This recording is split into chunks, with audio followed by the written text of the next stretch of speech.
نحمده ونصلي على رسوله الكريم اما بعد فاعوذ بالله من الشيطان الرجيم بسم الله الرحمن الرحيم فاسألوا اهل الذكر ان كنتم لا تعلمون قال النبي صلى الله عليه وسلم طلب العلم فریضة على كل مسلم صدق اللہ العظیم۔ ہر انسان اس دنیا میں آ کر کامیاب ہونا چاہتا ہے، لیکن وہ کامیابی اپنے ذہن اور عقل کے مطابق مختلف چیزوں میں سمجھتا ہے۔ اللہ تعالیٰ کی ذات سے ہم پوچھتے ہیں کہ یا اللہ، اصل کامیابی کس چیز کے اندر ہے؟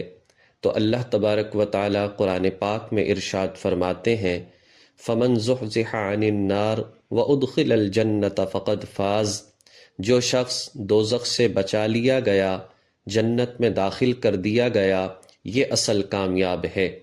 اور یہ کامیابی کیسے حاصل ہوگی؟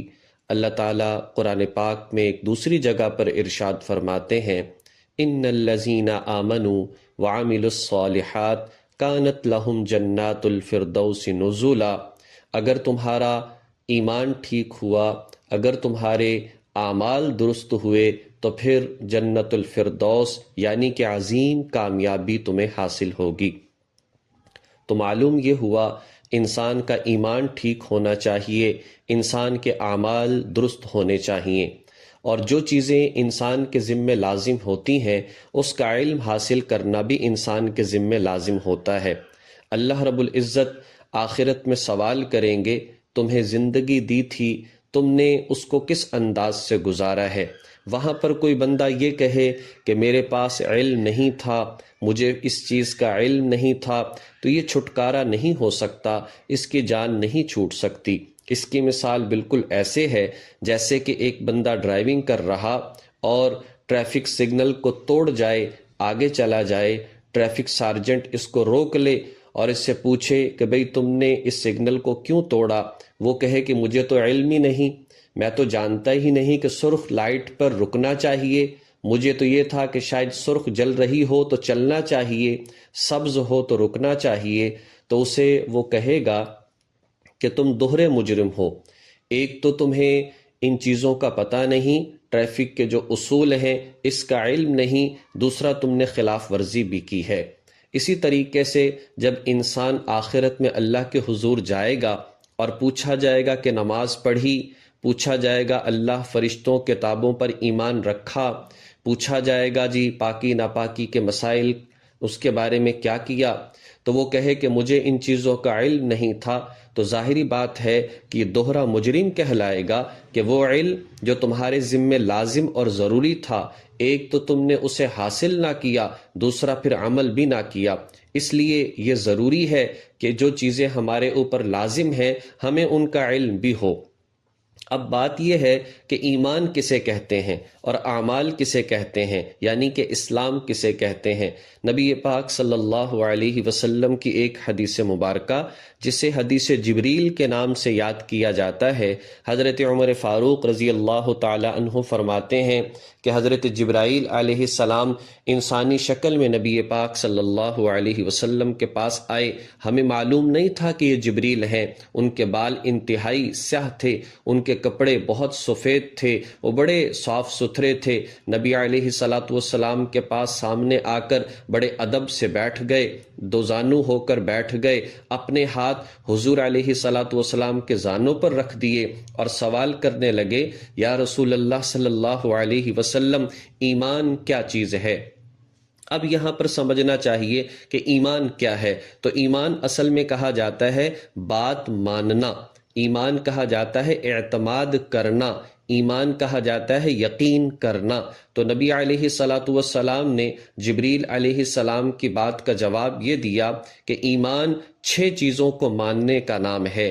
اللہ پر ایمان رکھو، فرشتوں پر ایمان رکھو، رسولوں پر ایمان رکھو، اللہ کی نازل کردہ کتابوں پر ایمان رکھو، قیامت آخرت پر ایمان رکھو، اور اچھی اور بری تقدیر پر ایمان رکھو۔ یعنی کہ ان ساری باتوں پر یقین کرو، اور دیکھو یقین کرنا اور ماننا ضروری ہے، صرف جاننا کافی نہیں ہے۔ یعنی ایک بندہ کہے مجھے معلوم ہے کہ اللہ کی ذات ہے، مجھے معلوم ہے کہ اللہ کے نبی ہیں، مجھے معلوم ہے کہ حضور آخری نبی ہیں، معلوم ہونا کافی نہیں بلکہ یقین کرنا، اعتماد کرنا یہ لازم اور ضروری ہے۔ اور یہ کب ہوتا ہے؟ جب انسان زبان سے کہے بھی اور دل سے مانے بھی، اس کو ایمان کہا جاتا ہے۔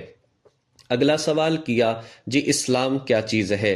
نبی علیہ الصلاۃ والسلام نے 5 چیزیں ارشاد فرمائی، کہا کہ تم گواہی دو اللہ کے سوا کوئی معبود نہیں اور محمد صلی اللہ علیہ وسلم اللہ کے بندے اور رسول ہیں۔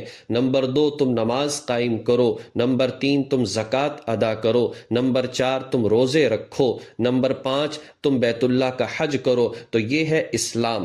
اب اس حدیث مبارکہ کے اندر یہ بھی بتا دیا کہ ایمان کیا چیز ہے اور یہ بھی بتا دیا کہ اعمال کیا چیز ہیں۔ اب ظاہری بات ہے، ایک چیز وہ ہے جس کا تعلق صرف ماننے کے ساتھ ہے اور ایک چیز وہ ہے جس کا تعلق کرنے کے ساتھ ہے۔ جو کام بھی، جتنے کام بھی ہم کرتے ہیں وہ سارے کے سارے اعمال کہلاتے ہیں۔ اب ان اعمال کو جو ہے سیکھنا، وہ نماز کے بارے میں ہو، وہ کاروبار کے بارے میں ہو، وہ تعلقات کے بارے میں ہو، وہ ہماری زبان کے حوالے سے ہو، ان کا تعلق فرائض کے ساتھ ہو، ان کا تعلق واجبات کے ساتھ ہو، ان کا تعلق سنن کے ساتھ ہو، یہ ساری کے ساری چیزیں اعمال کہلاتی ہیں۔ ان کو سیکھنا مسائل کہلاتا ہے، یعنی کہ مسائل کا علم جو ہے اس کو سیکھنا لازم اور ضروری ہے۔ تو ہمارا یہ جو سلسلہ شروع ہو رہا ہے اس کے اندر 3 چیزیں ہوں گی۔ نمبر 1 ایمان، یعنی جس کو عقائد کہا جاتا ہے، نمبر 2 مسائل، اور نمبر 3 فضائل۔ فضائل اس لیے بیان کیے جاتے ہیں کہ تاکہ علم کا اور ان چیزوں کا شوق پیدا ہو اور انسان جو ہے وہ عمل کرنے والا بن جائے، اس لیے فضائل کو ذکر کیا جاتا ہے۔ ایک حدیث مبارکہ ہے، نبی پاک صلی اللہ علیہ وسلم نے ایک صحابی کو نصیحت کرتے ہوئے ارشاد فرمایا کہ 5 چیزوں کو 5 چیزوں سے پہلے غنیمت جانو، یعنی کہ ان کو غنیمت جان کر ان سے فائدہ حاصل کر لو۔ فرمایا شبابک قبل حرمک، اپنی جوانی کو غنیمت جانو بڑھاپے سے پہلے، یعنی بڑھاپا آنے سے پہلے پہلے جوانی کے ذریعے سے اچھے اچھے کام کر لو، نیک کام کر لو، گناہوں سے بچ جاؤ، اللہ کو راضی کر لو۔ دوسرا فرمایا وصحتک قبل سقمک، بیماری سے پہلے اپنی صحت تندرستی کو غنیمت جانو، یعنی بیمار پڑ جاؤ وہ کام نہ کر سکو، وہ نیک اور اچھے کام اب اپنی صحت کے زمانے میں کر لو۔ وغناک قبل فقرک، اور کہا کہ اپنی غربت سے پہلے اپنی مالداری کو غنیمت جانو، کہیں ایسا نہ ہو یہ مال ضائع ہو جائے پھر اللہ کے راستے میں خرچ کر کے اپنی آخرت کو نہ بنا سکو۔ وفراغک قبل شغلک، اور کہا کہ مصروفیت سے پہلے اپنی فراغت کو غنیمت جانو، جو وقت نکلتا ہے، جو وقت ملتا ہے اس کو اللہ کی یاد میں لگا لو، نیک اعمال میں لگا لو، کہیں ایسا مصروف نہ ہو جاؤ کہ نیک اعمال کر نہ سکو۔ اور وحیاتک قبل موتک، اپنی موت سے پہلے اپنے زندگی کو غنیمت جانو۔ وہ زندگی ہے چاہے بیماری والی ہے، چاہے بڑھاپے والی ہے، چاہے جو ہے وہ غربت والی ہے، لیکن وہ زندگی تو ہے، اس میں اعمال تو کر سکتے ہو، اپنے نامہ اعمال میں اضافہ تو کر سکتے ہو۔ اس لیے ہمیں یہ کوشش کرنی چاہیے اللہ کی ذات نے جو زندگی عطا فرمائی ہے اس کو اللہ کی مرضیات کے مطابق استعمال کر کے اللہ کو راضی کر لیا جائے، یہی اصل کامیابی ہے۔ اللہ تبارک و تعالی ان تمام باتوں کو سمجھ کر ہمیں عمل کرنے کی توفیق عطا فرمائے۔ وآخر دعوانا ان الحمد للہ رب العالمین۔